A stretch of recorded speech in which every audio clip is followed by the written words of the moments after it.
నమస్తే. గుంటూరు సిటీలో గుంటూరు ఈస్ట్ ప్రత్యేకమైన నియోజకవర్గం. 1983 నుంచి ఈ నియోజకవర్గంలో ముస్లిం కమ్యూనిటీకి చెందిన వ్యక్తులే ప్రధాన పార్టీల నుంచి పోటీ చేస్తున్నారు. 1952లో ఇక్కడ మొదటిసారి అసెంబ్లీ ఎన్నికలు జరిగినప్పుడు ఈ నియోజకవర్గం గుంటూరుగా ఉండేది. ఆ ఎన్నికల్లో నడిరపల్లి వెంకటలక్ష్మీ నరసింహారావు కేఎంపీపీ నుంచి గెలుపొందారు. 1955 రెండో ఎన్నికల నాటికి ఇది గుంటూరు 1 నియోజకవర్గంగా మారింది. 1955 నుంచి 1978 వరకు వరుసగా కాంగ్రెస్ పార్టీకి చెందిన నేతలే గెలుపొందారు.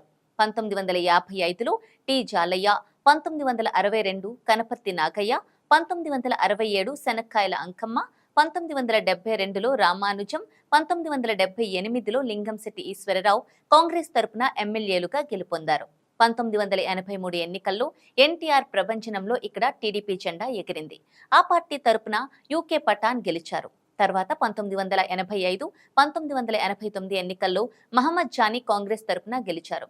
వరుసగా ఓడిపోయిన టీడీపీ తిరిగి మళ్లీ పుంజుకుంది. 1994, 1999లో ఎన్నికల్లో టీడీపీ తరపున జియావుద్దీన్ వరుసగా 2 సార్లు గెలిచారు. ఆ తర్వాత ఇప్పటి వరకు ఇక్కడ తెలుగుదేశం జెండా ఎగురలేదు. 2 దశాబ్దాలుగా టీడీపీ తరపున పోటీ చేసిన నేతలు ఇక్కడ ఓడిపోతున్నారు. 2004 ఎన్నికల్లో షేక్ సుభానీ కాంగ్రెస్ తరపున విజయం సాధించారు.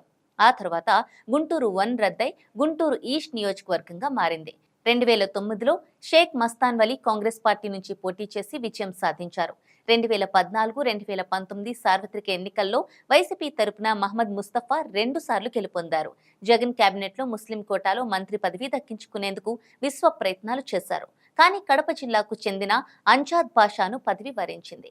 ఈసారి ఎన్నికల్లో ముస్తఫా పోటీ చేయడం లేదు. ఆయన స్థానంలో ఆయన కుమార్తె షేక్ నూరి ఫాతిమా వైసీపీ అభ్యర్థిగా బరిలో దిగారు.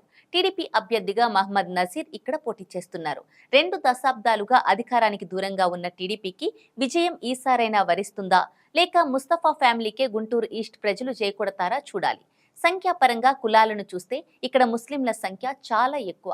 ఆ తర్వాత కాపు, మాదిగ, వైశ్య, మాల, బ్రాహ్మణులు కనిపిస్తారు.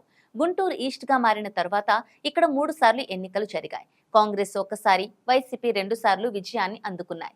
1983 నుంచి ఈ నియోజకవర్గం నుంచి ముస్లింలే గెలుస్తున్నారు. ఇక్కడి నుంచి టీడీపీ తరపున 2 సార్లు గెలిచిన ఎస్ఎం జియావుద్దీన్ కుటుంబానికి 3 తరాల చరిత్ర ఉంది. ఆయన తాత ఎస్ఎం లాల్జాన్ బాషా నాయకత్వంలోని గుంటూరులోని జిన్నా టవర్ నిర్మాణం జరిగింది. ఈ నియోజకవర్గంలోని ముస్లిం, రెడ్డి, ఎస్సీ కాంబినేషన్ ముందు కాంగ్రెస్ కు, ఆ తర్వాత వైసీపీకి బలంగా మారింది. దాన్ని ఛేదించేందుకు టీడీపీ 4 సార్లు చేసిన ప్రయత్నాలు విఫలమయ్యాయి.